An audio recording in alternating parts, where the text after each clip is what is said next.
ഇന്നില്ലേ കുറച്ച് ട്രാവൽ ഹ്യൂസിനെ പറ്റി പറയാം കേട്ടോ. കാരണം എന്താണെന്നറിയോ, എല്ലാവരും ട്രാവൽ ചെയ്യാൻ പോകാൻ തുടങ്ങുകയല്ലേ ഇപ്പോൾ. ലൈക്ക് കുറച്ച് പേര് നാട്ടിലൊക്കെ എല്ലാവർക്കും വെക്കേഷനായി തുടങ്ങി. പിന്നെ ഇവിടെ അബുദാബിയിലും ദുബൈയിലൊക്കെ അടുത്ത മാസം മുതലൊക്കെ ആയിരിക്കും, ജൂൺ ജൂലൈ ഒക്കെ മുതൽ തുടങ്ങും. അപ്പോൾ ചില കാര്യങ്ങളൊന്ന് എൻ്റെ അനുഭവത്തിലും എൻ്റെ ഫ്രണ്ട്സിൻ്റെ അനുഭവത്തിലും എൻ്റെ വീട്ടിലുണ്ടായ അനുഭവങ്ങളൊക്കെ കുറച്ച് പങ്കുവയ്ക്കട്ടെ കേട്ടോ. കുറേ വർഷങ്ങൾക്ക് മുമ്പാണ് ഇത് നടന്നത്. ഇപ്പം അത് നടക്കാൻ സാധ്യതയില്ല, എന്നാലും ഞാനത് പറയണമെന്ന് ഓർക്കുമായിരുന്നു. ആ ഒരു ഇൻസിഡൻറ്റ് ഉണ്ടാക്കിയ ഒരു വിഷമം. എൻ്റെ ഹസ്ബൻഡിൻ്റെ അനുജനിലെ സൗദി അറേബ്യയിലായിരുന്നു വർക്ക് ചെയ്തുകൊണ്ടിരുന്നത്. അപ്പോൾ വിവാഹം കഴിച്ചു കഴിഞ്ഞിട്ട് അദ്ദേഹത്തിൻ്റെ വിവാഹത്തിന് ശേഷം ആദ്യമായിട്ട് പോവുകയാണ് സൗദിയിലേക്ക്. ലീവ് കഴിഞ്ഞിട്ട് പോവാണ്. അപ്പോൾ വൈഫിനെ കൊണ്ടുപോകുന്നില്ല, വൈഫ് സ്റ്റേയിങ് ബാക്ക്. അവർ ഒരു ഹോസ്പിറ്റലിൽ ഡോക്ടറാണ്. സോ അവർ പോകുന്നില്ല. പിന്നെ വിസ എല്ലാം റെഡിയാക്കിയിട്ട് പേപ്പേഴ്സൊക്കെ റെഡിയാക്കിയിട്ട് പോകാനായിരുന്നു പ്ലാൻ. ഇദ്ദേഹം ഇവരുടെ ഈ പെട്ടെന്നുള്ളൊരു ഇങ്ങനെ വേറെ പിരിഞ്ഞ് പോകുമ്പോഴേ, ഹണിമൂണൊക്കെ കഴിഞ്ഞിട്ട് ഒരു വിഷമം ഉണ്ടാവുമല്ലോ. എന്ത് പറ്റിയെന്ന് അറിയില്ല. ഇത് അവിടെ സൗദിയിൽ ചെന്ന് ഇറങ്ങി. അദ്ദേഹം സൗദിയിൽ ഇറങ്ങി കഴിഞ്ഞിട്ട് പെട്ടെന്ന് വൈഫിനെ വിളിക്കുകയാണ്. എന്നിട്ട് പറയാ, ഞാൻ എൻ്റെ പാസ്പോർട്ട് ട്രിവാൻഡ്രത്ത് വെച്ചിട്ട് മറന്നുപോയി, അവിടെ ഹോൾഡ് ചെയ്ത് വെച്ചിട്ടുണ്ട്. അതുകൊണ്ട് ഫ്ലൈറ്റിലിരിക്കുമ്പം അവർ വിളിച്ചുകൊണ്ടിരുന്നെന്ന്. ഫ്ലൈറ്റിൽ പൈലറ്റ് പറഞ്ഞു ഇറങ്ങരുത്, നിങ്ങൾ അതേ ഫ്ലൈറ്റ് തിരിച്ചു പോകുമ്പോൾ അല്ലെങ്കിൽ വേറെ ഫ്ലൈറ്റിൽ കയറ്റിയിട്ട് നിങ്ങൾ അങ്ങോട്ട് തന്നെ വിടും, കാരണം ഇവിടെ ഒരു കാരണവശാലും ഇറങ്ങാൻ പറ്റില്ല എന്ന് പറഞ്ഞു. എന്നിട്ട് ഇത് റിട്ടേൺ ഫ്ലൈറ്റ് ആയിരുന്നെന്ന് തോന്നുന്നു. എന്നിട്ട് അദ്ദേഹത്തിന് പാസ്പോർട്ട് ഇല്ലാതെന്ന് ആലോചിച്ച് നോക്കിക്കേ. അവരവിടെ കണ്ടു, അവർ വിളിച്ചത് കൊണ്ട്. അല്ലെങ്കിൽ ഇറങ്ങുമ്പോൾ എന്തായിരുന്നിരിക്കും അദ്ദേഹത്തിൻ്റെ സ്ഥിതി എന്നറിയോ? അറസ്റ്റൊക്കെ ചെയ്തുകൊണ്ടാവില്ലേ, ട്രാവൽ ഡോക്യുമെൻറ്റ്സ് ഇല്ലാണ്ട് വന്നു എന്ന് പറഞ്ഞിട്ട്. സോറി. അവര് എന്തോ നല്ല ഭാഗ്യത്തിന് ആ പർട്ടിക്കുലർ കൗണ്ടറിൽ തന്നെ ഉണ്ടായിരുന്നു. എനിക്ക് തോന്നുന്നു അതിനുശേഷമാണ് അത്. പക്ഷേ എയർ ഇന്ത്യ ആയിരുന്നു കേട്ടോ. അതിന് ശേഷമാണോ എന്ന് അറിയില്ല. ഇപ്പം നമ്മൾ എയർക്രാഫ്റ്റിലേക്ക് കയറുന്നതിന് മുമ്പ് പാസ്പോർട്ടും കയ്യിലുണ്ടോ എന്ന് ആൾക്കാർ നോക്കുന്നുണ്ട്. ആ സമയത്ത് അതൊരു 1998 അതെ, 98 ആ സംഭവം. അപ്പോൾ ആ സമയത്ത് ഇതൊക്കെ ഒരു വലിയ എന്നോ ആലോചിച്ചു. അന്നൊന്നും ഈ മൊബൈൽ ഫോണും കാര്യങ്ങളും ഒന്നും ഇല്ലല്ലോ. എല്ലാം എന്താ പറയുക, ലാൻഡ് ഫോൺ വഴിയൊക്കെ അല്ലേ. അവിടെ എത്തിയെന്ന് പറയാൻ വിളിക്കണമെന്നാണ് ഞങ്ങളൊക്കെ വിചാരിച്ചത്. അത് കഴിഞ്ഞ് പിന്നെയും തിരിച്ചു വന്ന് പിന്നെ എന്തൊക്കെയോ പ്രോസസ്സൊക്കെ കഴിഞ്ഞ് പിന്നെയും 10 ദിവസം കഴിഞ്ഞാണ് അദ്ദേഹം പോയത്. ജോലിയൊക്കെ പ്രശ്നമായേനെ എന്തോ അവിടെയൊക്കെ വിളിച്ച് പിന്നെ എക്സ്ക്യൂസൊക്കെ പറഞ്ഞ്. നോക്കൂ, ഒരു ചെറിയ അനാസ്ഥ. അത് എന്തുകൊണ്ടാണ് ആ ബോർഡിംഗ് പാസ് മാത്രം എടുത്തിട്ട് അങ്ങ് പോയതെന്ന് അവിടെ ഇരുന്ന കൗണ്ടറിൽ ഇരുന്നവരുടെയും അനാസ്ഥ ഉണ്ടാവും. അവരും വിളിക്കേണ്ടതല്ല. അല്ലെങ്കിൽ അത്രയും നേരം അത് ആരും കണ്ടില്ല എന്നുള്ളതേ ആലോചിച്ച് നോക്കൂ അല്ലേ. അപ്പം നമ്മൾ പാസ്പോർട്ടും ബോർഡിംഗ് പാസും എപ്പോഴും കയ്യിൽ വെക്കണം. ഇനി ഒരാൾ ചെയ്ത പണി കേൾക്കണം. ഞങ്ങളെല്ലാവരും ക്യൂവിൽ നിൽക്കുകയാണ്. അത് പിന്നെ ഡൊമസ്റ്റിക് ഫ്ലൈറ്റ് ആയിരുന്നു. ഉള്ളിൽ പോയിട്ട് എൻ്റെ മുമ്പിൽ 2 പേരുടെ മുമ്പിൽ എത്തിയപ്പോഴേക്കും ക്യൂ സ്റ്റക്കായി. ഞാൻ അത്ര നേരം പോയിക്കൊണ്ടിരുന്ന അതിന് മുമ്പിൽ നിന്നിട്ട് ഒരു ബുക്ക് എൻ്റെ ഉള്ളിൽ ഇങ്ങനെ നോക്കിക്കൊണ്ടിരിക്കുക.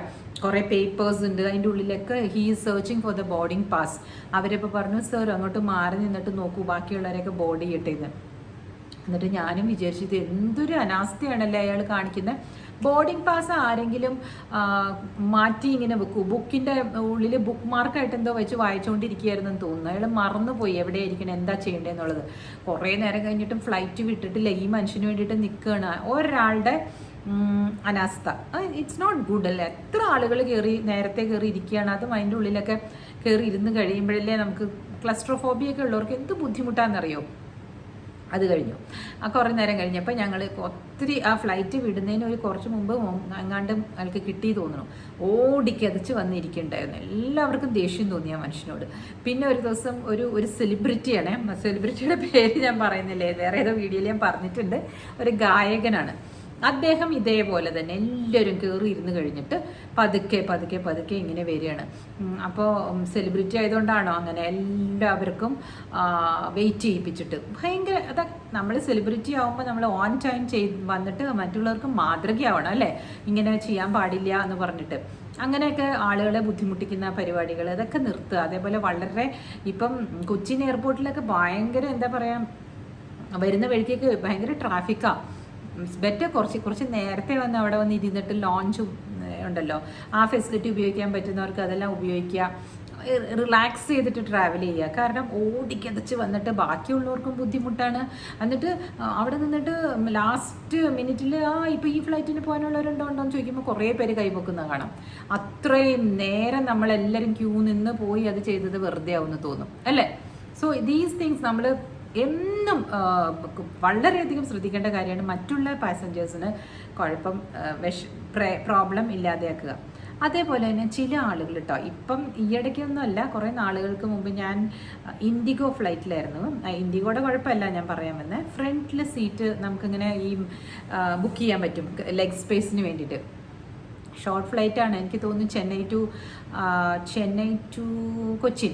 അപ്പം ഞാനും എൻ്റെ നെവ്യൂ ഉണ്ട്, എൻ്റെ ബ്രദറിൻ്റെ മോൻ 3 വയസ്സേ ഉള്ളൂ. ഞങ്ങൾ രണ്ടുപേരും കൂടി ട്രാവൽ ചെയ്യാണ്. അവനെയും കൊണ്ട് ഞാൻ പോകുന്നത് അമ്മയുടെ അടുത്താക്കാനായിട്ട്.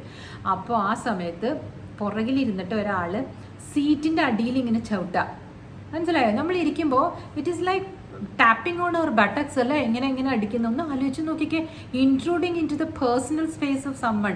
അപ്പോൾ എൻ്റെ അടുത്ത് കുഞ്ഞ് ഇരിക്കുന്നു, അതിൻ്റെ അപ്പുറത്ത് അവനും സെപ്പറേറ്റ് സീറ്റാണ് നമ്മൾ എടുത്തിരുന്നത്. അതിൻ്റെ അപ്പുറത്തൊരു കുറച്ച് മധ്യവയസ്കനായിട്ടുള്ളൊരു അങ്കിൾ ഉണ്ടായിരുന്നു, എന്നെക്കാളും ഒത്തിരി പ്രായം കൂടി.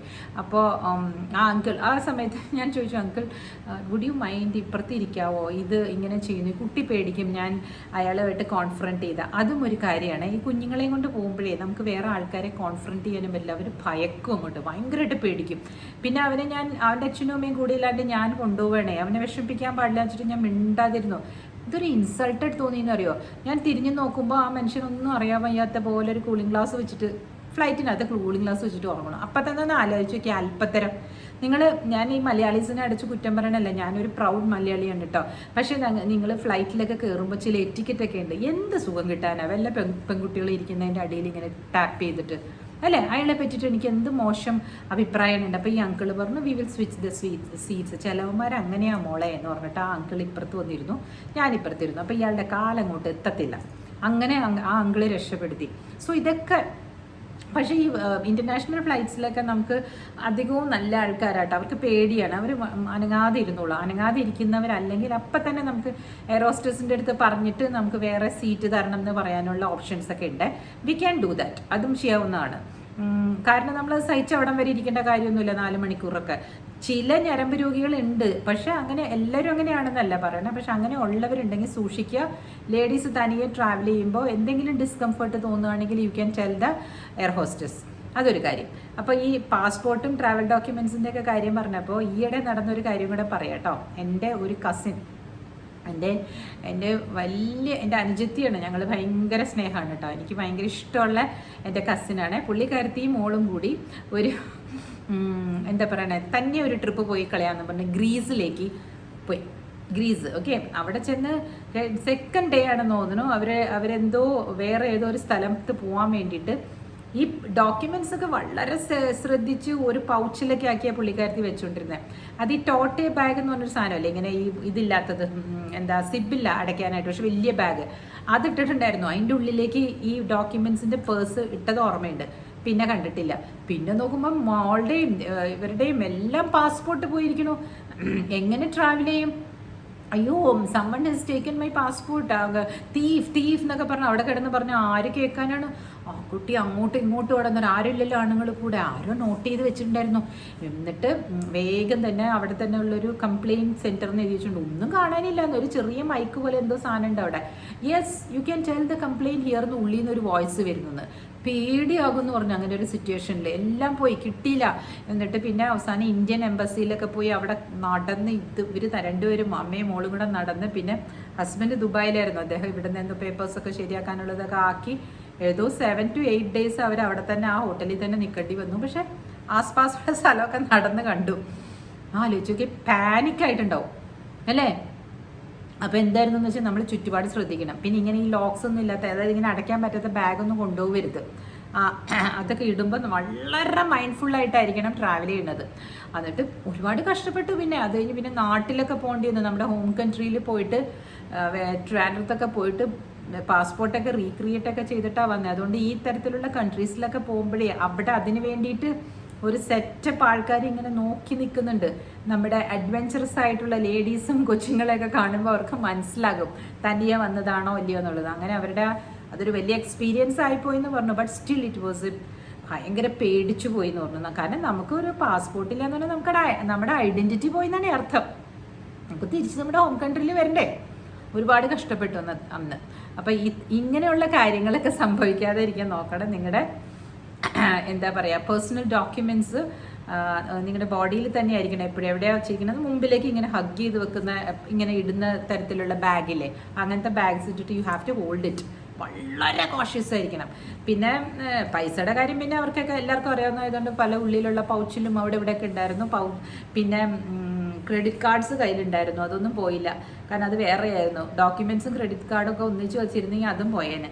അന്ന് അതാ ഒന്നും ഇല്ല അതിനകത്തെന്ന് പറയുമ്പോൾ അവരൊന്ന് തിരിച്ചു കൊണ്ട് തന്നിരുന്നെങ്കിലോ, അതും നടന്നില്ല അത്ര. അങ്ങനെ ഒരുപാട് കഷ്ടപ്പെട്ടു. അപ്പോൾ ഇതൊക്കെ അവോയ്ഡ് ചെയ്യേണ്ട കാര്യങ്ങളാണ്. നമ്മൾ വിചാരിച്ചാൽ അവോയ്ഡ് ചെയ്യാൻ പറ്റുന്നതേ ഉള്ളൂ. നമ്മൾ മൈൻഡ്ഫുള്ളായിട്ട് ചെയ്യാത്തത് കൊണ്ടാണ് ഇങ്ങനെയുള്ള പ്രോബ്ലംസ് ഒക്കെ വരുന്നത്. ഞാൻ ട്രാവൽ ചെയ്യാറുണ്ട്, ട്രാവൽ ചെയ്തിട്ടുണ്ട്. പക്ഷേ എനിക്ക് എന്താണെന്നറിയോ, ഈ കമ്പനി ബുക്ക് ചെയ്ത് തന്നിരിക്കുന്നത് ആയതുകൊണ്ട് ഒരു വല്ലാത്തൊരു ധൈര്യമായിരുന്നു. പിന്നെ മനസ്സിലായ കമ്പനി നമ്മുടെ പുറയിലൊന്നും നടക്കണില്ല. സംതിങ് റോങ് ആയിക്കഴിഞ്ഞാൽ നമ്മൾ തന്നെ അതിൻ്റെ പിന്നാലെ നടക്കേണ്ടി വരുമായിരുന്നു എന്നുള്ളത്.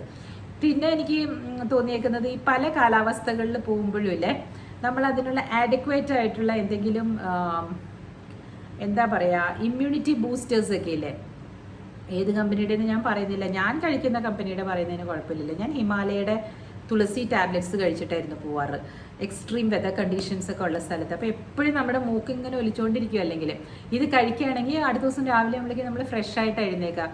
കാരണം നമ്മൾ പോകുന്നത് 2 വീക്സിനും 3 വീക്സിനും ഒക്കെ അല്ലേ. അപ്പോൾ ആ കൺട്രിയുടെ ക്ലൈമറ്റുമായിട്ട് നമ്മൾ അഡാപ്റ്റബിൾ ആവില്ല. അപ്പോൾ you have to take immunity boosters കേട്ടോ. അല്ലെങ്കിൽ ജലദോഷം, കോൾഡൊക്കെ വന്നിട്ട് പിന്നെ അതൊരു പ്രശ്നമാവും. അതേപോലെ ഹൈ ആൾട്ടിറ്റ്യൂഡുള്ള സ്ഥലങ്ങളിൽ പോയിട്ട്, ഞാനങ്ങനെ ഒരു സ്ഥലത്ത് പോയിട്ട് എൻ്റെ കൊലീഗ്സ് പ്രശ്നത്തിലായേനെ.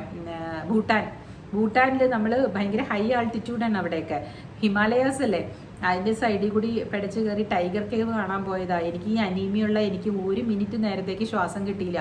അവസാനം എൻ്റെ കൊലീഗ്സ് താങ്ങി പിടിച്ചാൽ കൊണ്ടുവന്ന്, അതൊന്നും എൻ്റെ അഭിമാനം ഒന്നും നോക്കിയില്ല, ഞാൻ പിടിച്ചോന്ന് പറഞ്ഞു. 2 പേരും കൂടി ഇങ്ങനെ തൂക്കിയിട്ട് കൊണ്ടുവന്നു എനിക്ക് താഴെ. കാരണം ശ്വാസം കിട്ടുന്നില്ല, ഭയങ്കര പാൽപിറ്റേഷൻ വന്നിട്ട് എനിക്ക് ശ്വാസം കിട്ടണില്ല എന്ന് പറഞ്ഞു. വല്ല ആവശ്യമുണ്ട്. ആ പിള്ളേരുടെ വെക്കേഷൻ റൂയിൻ ചെയ്തു. ഞങ്ങളൊരു കോൺട്രാക്ട് സൈനിങ്ങിന് പോയതാ. അത് കഴിഞ്ഞ് കഴിഞ്ഞിട്ട് സ്ഥലം കാണാൻ അതുകൊണ്ട് അങ്ങനത്തെ അസുഖങ്ങളൊക്കെ ഉള്ളവർ ഈ ഹൈ ആൾട്ടിറ്റ്യൂഡ് പ്ലേസിൽ പോയി ബാക്കിയുള്ളവരുടെയും ഇത് റൂയിൻ ചെയ്യരുത് കേട്ടോ. മിഥുനം സിനിമ ഓർമ്മ വരുന്നുണ്ടോ? ഞങ്ങളങ്ങനെ ഒരു മിഥുനം ട്രിപ്പിന് പോയ പാർട്ടീസാ. ഞാനും അരവിന്ദും കല്യാണം കഴിഞ്ഞ്, ഇന്ന് ഞങ്ങളുടെ കല്യാണം കഴിഞ്ഞ ദിവസമാണ്, 28th വെഡിങ് ആനിവേഴ്സറിയാണ്. ഇതിൻ്റെ ഇടയിൽ കൂടി പറയട്ടെ. അപ്പോൾ ആരെങ്കിലും ഇതിൻ്റെ ഇടയിൽ കേൾക്കുന്നവരുണ്ടെങ്കിൽ അതിൽ കമൻറ്റ് അടിക്കുമ്പോൾ എനിക്കറിയാമല്ലോ ഫുൾ കേട്ടിട്ടുണ്ടെന്ന്. സോ അങ്ങനെ ഒരു ദിവസം ഞങ്ങൾ പോയി പുറത്തൊക്കെ പോയി ഭക്ഷണം കഴിച്ചു എന്നിട്ടാട്ടോ വന്നിരുന്ന് പറയുന്നത്. അപ്പോൾ സിനിമ കാണാൻ പോകുന്നുണ്ട് ഇന്ന്. നല്ലൊരു മൂവി കാണാനായിട്ട് ബുക്ക് ചെയ്തിട്ടുണ്ട്. മൂവിയുടെ വിശേഷം നാളെ പറയാം. അപ്പോൾ എന്തായിരുന്നു ഞാൻ പറഞ്ഞത്? എന്നിട്ട് ഞങ്ങളെല്ലാവരും കൂടെ, അരവിന്ദിന് ഒരു എന്ത് കമ്പനിയായിരുന്നു അത്, BPCL നിന്ന് ഒരു ഇൻ്റർവ്യൂ കോൾ വന്നിട്ടുണ്ടായിരുന്നു. ടെസ്റ്റ് എഴുതിയിട്ട് കിട്ടിയതാ, ഷോർട്ട് ലിസ്റ്റ് ആയതാ. പക്ഷെ ആ ജോലി പിന്നെ കിട്ടിയില്ല കേട്ടോ, ഇൻ്റർവ്യൂവിന് കിട്ടിയില്ല. ബട്ട് അന്ന് ഞങ്ങൾ ബാംഗ്ലൂർ പോകാനായിട്ട് പ്ലാൻ ചെയ്തപ്പോൾ അച്ഛനും അമ്മയും ഒറ്റയ്ക്ക് വിടില്ല ഞങ്ങളെ. എൻ്റെ അച്ഛനും അമ്മയല്ല, അരവിന്ദിൻ്റെ പാപ്പയും അമ്മച്ചിയും. പേടിയാ, അയ്യോ ഇത്ര യങ് ബ്രൈഡുമായിട്ട് നീ ബാംഗ്ലൂരൊക്കെ ഒറ്റയ്ക്ക് പോകാനോ, അയ്യോ വേണ്ട. അപ്പം ഞാൻ പറഞ്ഞില്ല, അച്ഛനും അമ്മയും വരുന്നുണ്ട്. ഞങ്ങൾ ഒരു അംബാസിഡർ കാർ ഉണ്ടായിരുന്നു എൻ്റെ അച്ഛന്. അതിനകത്ത് അച്ഛൻ, ഞാൻ, എൻ്റെ ബ്രദർ അരവിന്ദ്, പിന്നെ വണ്ടി ഓടിക്കാൻ വേണ്ടിയിട്ട് ഇനിയൊരു കസിൻ. ബ്രദർ ചെറുതായിരുന്നു, അപ്പോൾ ഓടിക്കാൻ പറ്റില്ല. അതുകൊണ്ട് വേറൊരു കസിനും എപ്പോഴും ഓടിക്കാൻ ഞങ്ങളുടെ കൂടെ. ഇത്രയും പേര് ചേർത്ത് ഞങ്ങൾ പോയി. അതായിരുന്നു ഞങ്ങളുടെ honeymoon trip. It was really fun. അച്ഛനും ഞങ്ങളെല്ലാവരും കൂടെ കബൺ പാർക്കിൽ പോയി ഇരുന്നതൊക്കെ ഓർക്കുന്നു. അത് കഴിഞ്ഞ് പിന്നെ ഞാൻ അവിടെ വീടൊക്കെ വാങ്ങിച്ച് അവിടെ കുറേ നാൾ കഴിഞ്ഞപ്പോൾ അവിടെ ജോലി ചെയ്ത സമയത്ത് ഞങ്ങളവിടെ ഇരിക്കുമ്പോൾ ഇതൊക്കെ ഞങ്ങൾ ഓർക്കുമായിരുന്നു കേട്ടോ. പക്ഷേ എനിക്കതൊരു, എൻ്റെ അച്ഛനും അമ്മയും ആയതുകൊണ്ടായിരുന്നിരിക്കാം, എനിക്കത് പ്രശ്നമായിട്ട് തോന്നിയില്ലായിരുന്നു. പിന്നെ അല്ല, അരവിന്ദിൻ്റെ അച്ഛൻ്റെ അമ്മയുടെയും കൂടെയും ഞങ്ങൾ പോയിട്ടുണ്ട് കേട്ടോ. ഇതുപോലെ തന്നെ ട്രിവാൻഡ്രത്ത് ഒരു റൂമിൽ തന്നെ ഫുൾ 3-4 ബെഡൊക്കെ ഉള്ള ഇതുണ്ടല്ലോ, അങ്ങനത്തെ റൂം എടുത്ത് തന്നു പപ്പ. എന്നിട്ട് ഞങ്ങൾ 4 പേരും കൂടെ വെയിറ്റ് ചെയ്തു. ബ്രദറിലോ ഫസ്റ്റ് ടൈം ട്രിവാൻഡ്രത്ത് വന്ന് ഇറങ്ങിയപ്പോൾ അങ്ങനെയൊക്കെ ഉണ്ടായിട്ടുണ്ട്. ചില അഡ്ജസ്റ്റ്മെൻറ്റുകളൊക്കെ സ്നേഹമുള്ളപ്പോൾ നമുക്ക് എന്താ പറയണേ, സ്നേഹം ഒരുമയുണ്ടെങ്കിൽ നമുക്ക് ഒലക്കപ്പുറത്തും കിടക്കാം. ഈ ഈ സ്നേഹമൊക്കെ അങ്ങോട്ട് മാറി എല്ലാവരും തമ്മിലൊരു അസ്വാസ്ഥതകളും അസ്വാരസ്യങ്ങളൊക്കെ വരുമ്പോഴാണ് നമുക്ക് ഇതെല്ലാം നമ്മളുടെ പ്രൈവസി ഇൻട്രൂഷനായിട്ട് തോന്നുന്നതും സ്പേസ് ഇല്ല എന്ന് തോന്നുന്നതും. എനിക്ക് സ്പേസ് വരുന്നില്ല എന്ന് ഞാനും പറയാറുണ്ട്. But I have decided I will make my own space. അതേ നടക്കുള്ളൂ. ആരും നമുക്ക് കൊണ്ടുവന്ന് നമ്മുടെ സ്പേസ് തരാൻ പോണില്ല കേട്ടോ. സന്തോഷവും എന്താണെങ്കിലും നമ്മുടെ സന്തോഷം നമുക്ക് ഇപ്പം നമ്മുടെ ഹസ്ബൻഡിൻ്റെ സന്തോഷം നമ്മുടെ സന്തോഷമാണെങ്കിൽ ചില സമയത്ത് ആക്ട് ചെയ്യേണ്ടി വരും. നമുക്ക് ഇഷ്ടമില്ലാത്ത കാര്യങ്ങൾ പോലും ഇഷ്ടമാണെന്ന് ആക്ട് ചെയ്യേണ്ടി വരും. അത് നമ്മളുടെ സന്തോഷത്തിനെ ബാധിക്കാതിരുന്നാൽ മാത്രം മതി. അത് വളരെയധികം ശ്രദ്ധിക്കണം. പിന്നെ അതിന് വേണ്ടിയിട്ട് ഇപ്പോൾ ഈ ടൂറൊക്കെ പോകുമ്പോൾ ഞങ്ങൾക്ക് ഒറ്റയ്ക്ക് തന്നെ പോകണം അങ്ങനെ വാശിയൊന്നും പിടിക്കേണ്ട കേട്ടോ. ചില സമയങ്ങളിൽ ചില സമയങ്ങളിൽ അച്ഛനമ്മയൊക്കെ കൂടെ കൂട്ടും. അല്ലാതെ സ്പെഷ്യൽ ഒക്കേഷൻസൊക്കെ നിങ്ങൾ സ്വന്തമായിട്ടുള്ള മെമ്മറീസ് ഉണ്ടാക്കും. അതിന് നിങ്ങൾ അവരോട് പറഞ്ഞ് മനസ്സിലാക്കുക, ഞങ്ങളുടെ ഇങ്ങനെ ഒരു സ്പെഷ്യലായിട്ടുള്ള ദിവസം ആയതുകൊണ്ടാണ് കേട്ടോ. അങ്ങനെയൊക്കെ പറഞ്ഞ് തുറന്ന് സംസാരിച്ചാൽ എല്ലാവർക്കും മനസ്സിലാകാവുന്നതേ ഉള്ളൂ. എനിക്ക് തോന്നുന്നു ഈ തുറന്നു പറച്ചിലുകൾ കുറവായതുകൊണ്ടാണ് നമ്മുടെയൊക്കെ വീടുകളിൽ അസ്വാരസ്യങ്ങളൊക്കെ വരുന്നത്. തുറന്ന് പറഞ്ഞാൽ ഒരു കുഴപ്പമില്ല, എല്ലാവർക്കും മനസ്സിലാക്കാവുന്ന മനുഷ്യർ തന്നെയല്ലേ അല്ലേ? അപ്പോൾ ഇന്നത്തെ എൻ്റെ ടേക്ക് അവേ ഇതാണ്. Be careful while U travel. Memories create ചെയ്യൂ എന്ന് ഞാൻ പറഞ്ഞു. എന്നും പറഞ്ഞ് വീട്ടിൽ അടി ഉണ്ടാക്കിയിട്ടൊന്നും പോയി ഈ മെമ്മറീസ് ക്രിയേറ്റ് ചെയ്യണ്ട കേട്ടോ. കാരണം എന്താണെന്ന് വെച്ചോ, പിന്നെ തിരിച്ച് ആ വീട്ടിലേക്ക് വന്ന് താമസിക്കാനാണെങ്കിൽ എഗെയിൻ അത്രയും ദിവസം നമ്മൾ സന്തോഷിച്ച മെമ്മറീസ് ഇല്ലാണ്ടായി പോകും. സോ ചില അഡ്ജസ്റ്റ്മെൻ്റ് എന്ന് ഞാൻ ഒരിക്കലും പറയില്ല. അഡ്ജസ്റ്റ് ചെയ്ത് ജീവിക്കണം എന്നല്ല പറയണേ. ഹാപ്പിനെസ്സിന് വേണ്ടിയിട്ട് നമ്മൾ നമ്മുടെ സർക്കംസ്റ്റൻസസിനെ അഡ്ജസ്റ്റ് ചെയ്യൂ എന്നാണ് പറയുന്നത്. അല്ലാതെ നമ്മൾ അഡ്ജസ്റ്റ് ചെയ്യാനല്ല കേട്ടോ. ഞാൻ ഒരിക്കലും അങ്ങനെ പറയുന്ന ആളല്ല. ഞാനങ്ങനെ ചെയ്തിട്ടില്ല. പിന്നെ എനിക്ക് എന്ത് അധികാരമുണ്ട് അങ്ങനെ വന്നിരുന്ന് പറയാനല്ലേ? എല്ലാവർക്കും നല്ലൊരു ദിവസം, നല്ലൊരു ഈവനിങ് ആശംസിക്കുന്നു, നല്ലൊരു സൺഡേ ആശംസിക്കുന്നു. അപ്പോൾ ഇനിയും ഒരു ടോപ്പിക്കുമായിട്ട് നാളെ വരാം. അപ്പോൾ പ്ലാൻ ചെയ്തോളൂ കേട്ടോ. ട്രാവലൊക്കെ പ്ലാൻ ചെയ്തോളൂ എല്ലാവരും. ഓക്കെ, നല്ല നല്ല സ്ഥലങ്ങളും നല്ല നല്ല മെമ്മറീസും ഒക്കെ ക്രിയേറ്റ് ചെയ്യും ഈ വെക്കേഷൻ കാലത്ത്. Cheers, by.